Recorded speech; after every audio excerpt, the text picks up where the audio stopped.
Hello lovely booktubers, I'm Debs. Welcome back to my channel, Raina Read Stuff. I'm here in the book shack. It's Sunday. I am going to do my weekly reading wrap up. So, I have continued this week with this, Thomas Pynchon's Against the Day, that we are reading over 2 months with a reading group organised by Greg at Another Bibliophile Reads and Alan at Big Hard Books and Classics. And I am also continuing with this, A People's Tragedy by Orlando Figes, which is a detailed account of the Russian Revolution, and that I am reading for Historathon. Haven't finished either of them, not even close to finishing either of them, but I'll get there. I'll get there slowly. I hope to finish People's Tragedy this month, but like I say, Pynchon is running over 2 months, so I've got to the end of January for that one. Also incomplete so far. I'm about halfway through Ghost Stories by M.R. James, and I'm reading this for the Ghosts of Christmas Past, Resurrecting a Tradition read-a-thon, which is organised by Vin at Revenant Reads. I am one of the co-hosts. I'll list everyone below. I have read 1, 2, 3, 4, 5, 6 of these so far. I have 1, 2, 3, 4, 5, 6, 7 left to go. These are great. I love M.R. James anyway. A couple of them I'd read before. I really like the Mezzotint. I think that's a great spooky story. So if you haven't read that one and can find it anywhere, give it a go, because it's really good. A lot of these have a religious theme to them, or are set or involve churches or vicars, but they're really good. I am looking forward to Oh Whistle and I'll Come to You, My Lad, which is the penultimate story in this book. So I should finish that this week. Now, what have I actually read? First up, last week I mentioned that my lovely friend Pat from Book Chat with Pat had sent me a couple of books. So the first one I read was this. Can you see that? Catalogue of Unabashed Gratitude by Ross Gay. It's a book of poetry. He was the winner of the 2016 Kingsley Tufts Poetry Award and the National Book Critics Circle Award for poetry, and a National Book Award finalist. Pat also said that Ross Gay had been along to the school that she used to teach at and had conducted readings, but also workshops with the students there. This was great. I'd not heard of him before. I'd not read any of his poetry. There's a lot of sort of stream of consciousness in here, and he writes, his poems are titled often something really down to earth. I mean, we have Ode to Buttoning and Unbuttoning My Shirt, Ode to Drinking Water from My Hands. There's one called Armpit, one called Spoon. But he takes that and he twists them. I'm not sure that in all places I understood what he was saying, but I really enjoyed them, and it stretched my brain a bit. There's certainly, when I'm reading poetry, I tend to read through the poems quickly, reread anything that catches my attention, and then read them again more slowly to sort of take them in. I don't know how other people read poetry, but that's how I do it. I find it sort of works for me. But that was really good. Next up, Michael Morpurgo. Regular viewers to this channel will know that I absolutely love Michael Morpurgo's work. This one is called Running Wild. He writes for children. He wrote Warhorse, which he wrote for children, even though it's now a film and a play and everything. In this one of the reasons I like Michael Morpurgo is he doesn't dumb things down for kids. He doesn't pretend that everything's always going to be okay, because it isn't. But he does so in such a clever way. This one, we have a young lad called Will, and his father is killed in action. His father is a soldier. His father's killed in action. And Will and his mother are obviously devastated. They go off to stay with grandparents on a farm in the country. And then his grandmother decides that both of them need a complete break and pays for them to go to Indonesia on holiday to try and have some fun and put some things behind them.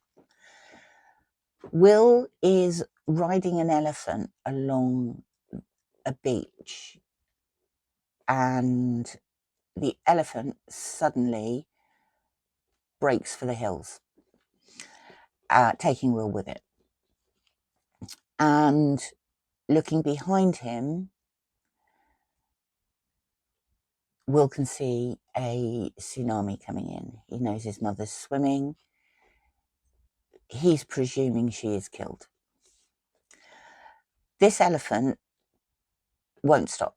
It takes Will off into the hills, into the jungle, where they're not exactly lost, but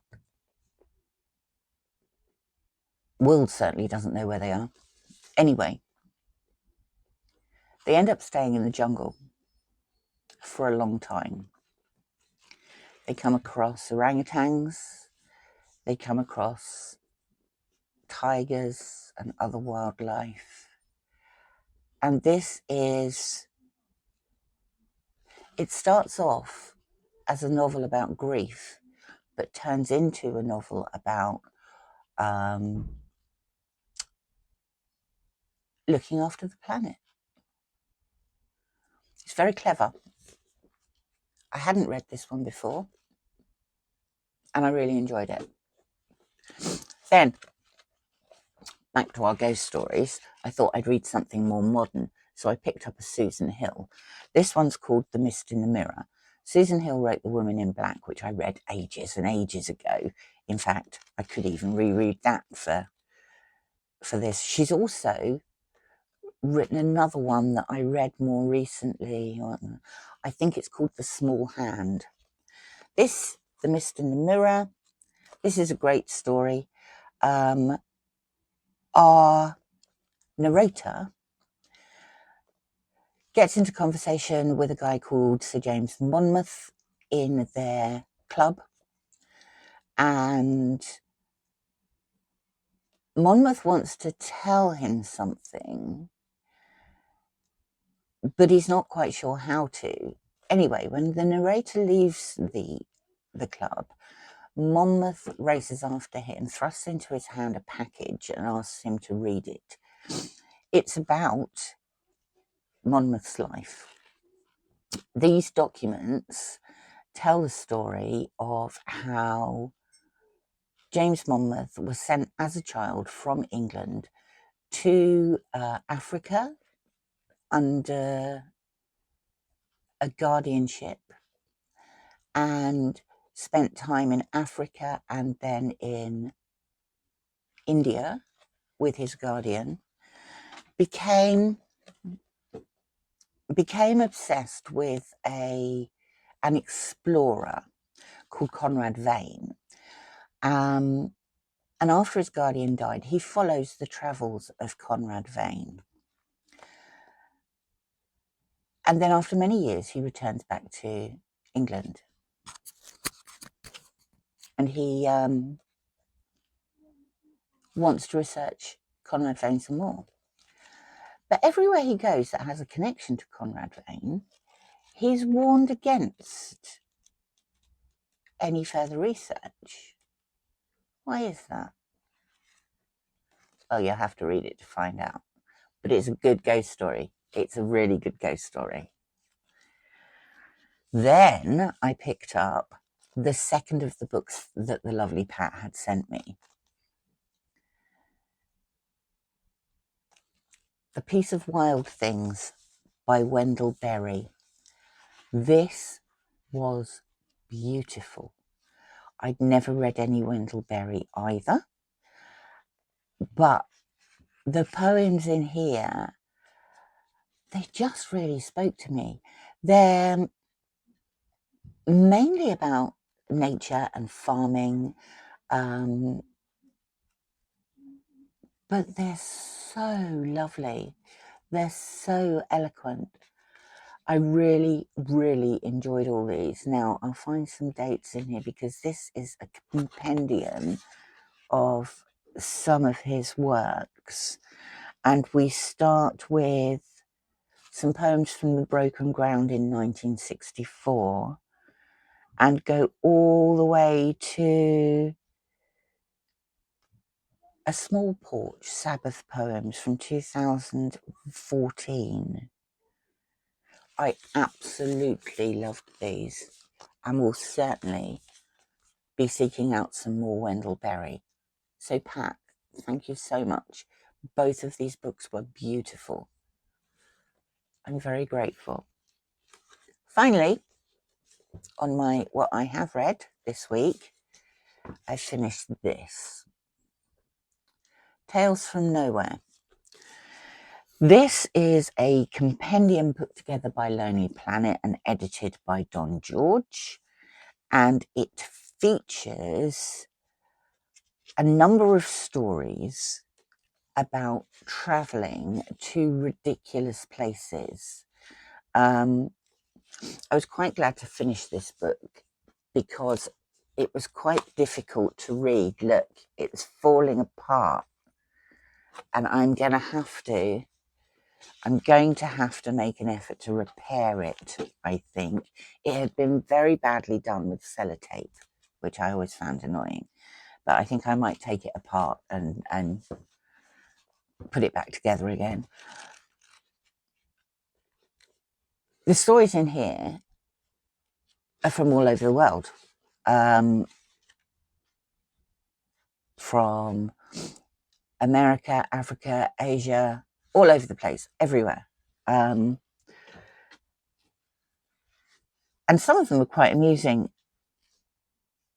They're about places that people wouldn't normally go to.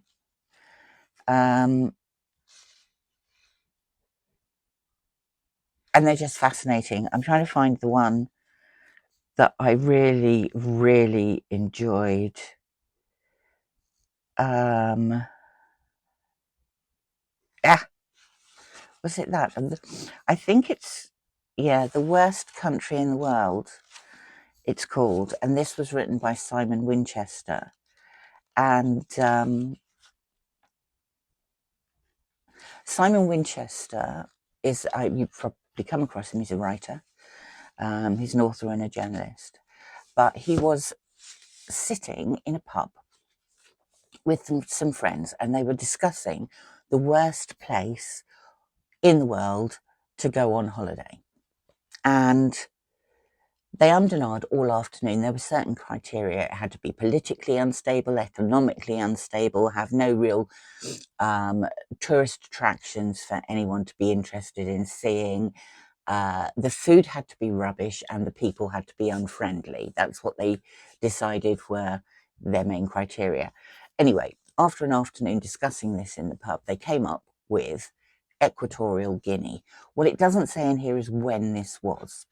But anyway, they came up with Equatorial Guinea. And as they're leaving the pub, What they didn't realise was that the travel editor of a national newspaper had been sitting in the corner quietly drinking and listening to them having their conversation. So he goes up to Simon Winchester as he's leaving and he said, "I think you should go." And Winchester said, "What?" He said, "Equatorial Guinea, I think you should go. Give me a minute." And he goes off to find a phone. So it was obviously before everybody had mobile phones. He phones a photographer. He comes back to Simon Winchester and said, "You're meeting Don in Paris tomorrow morning." So he ends up in Paris the following morning where he gets a visa. And then they fly to Madrid, and because that's where you can get a direct flight to Equatorial Guinea. And they end up spending 6 weeks in Equatorial Guinea. And it's funny, but you wouldn't want to experience it yourself, I don't think. But it's just one of the books in here. There's stories about Timbuktu and beyond, the middle of the outback in Australia, looking for Mayans. It's just a great book. I really enjoyed it. It's just a shame that it's falling apart. Like I say, I think I'll have to strip it back and fix it. Anyway, if I just grab my book here, what I am now up to on my Read What You Own challenge, I have read 39 books. What does that leave me? That leaves me 86 books because I'm reading 125 physical books. So that leaves me 86 books. And for my own personal schedule, I'm hoping to read 11 before the end of the year, which will then leave me 75. And I'm thinking 25 each for January, February, March. That's the plan. What I haven't done this week is start reading the next Claudia Pinheiro book. So I have been very much avoiding our active Voxer chat because the Pinheiro group chat is like nothing on earth. It's brilliant, but I don't want to read it until I've started reading the book. So I think I'll tackle that, start that this evening, and then I can catch up with all the Voxer messages in the Pinheiro project group. What else can I tell you? Not a lot, really. I've got several books on the go for next week. Oh, page count, because the Read What You Own is also a page count. So far, I've read 9,560 pages, which, if you divide it by the 250 pages that Olly from Olly and Co. have decided is the average number of pages for a book, that puts me on just over 38 books. So I'm a bit behind on the page counts, but obviously those two big books, the Figes and the Thomas Pynchon, are going to boost my page count considerably. So this week on my channel, I've been overdosing on book tags. I apologise if you're bored with them. I have some more things coming up next week, probably more book tags, and also an announcement video next week. You'll have to wait and see. Thank you very much for popping by. I hope you've had a wonderful reading week, and drop me a comment in the chat. I like to chat. That's it for this evening. Thank you for stopping by. I greatly appreciate it, and I will speak to you again very soon. Bye-bye for now.